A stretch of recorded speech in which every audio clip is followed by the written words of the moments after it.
The Twilight Zone still matters in the year 2026, about half a century after its creator, Rod Serling, died.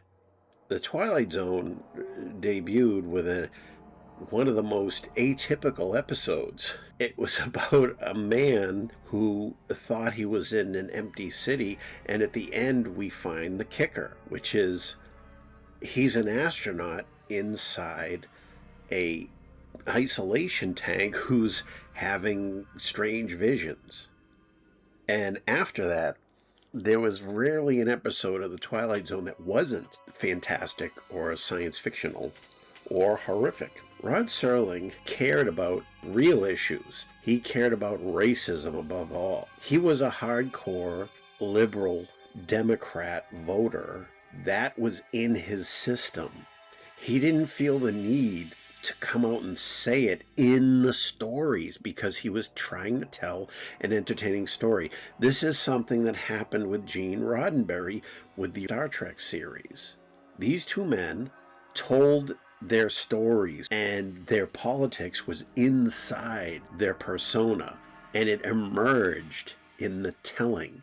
Jordan Peele failed with his revival of The Twilight Zone was because he made it into a modern Democrat Party lecture every week. You come away from those shows saying, oh, this is just some bullshit Hollywood left-wing crap. You watch The Twilight Zone that Rod Serling made, it told stories.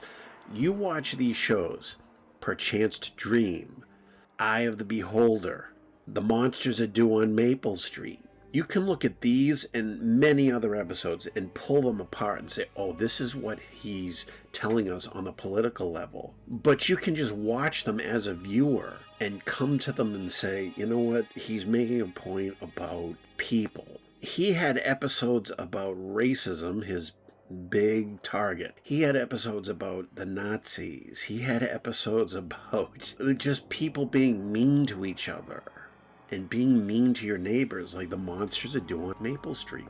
These are not partisan stories, even if he was a partisan. These are stories about human beings, which is what the best fiction is always about. Twilight Zone lives today not because Rod Serling pointed a finger at the audience and wagged it and says, you better believe what I believe. He said, these are the issues that make me think, and I want you to think about them.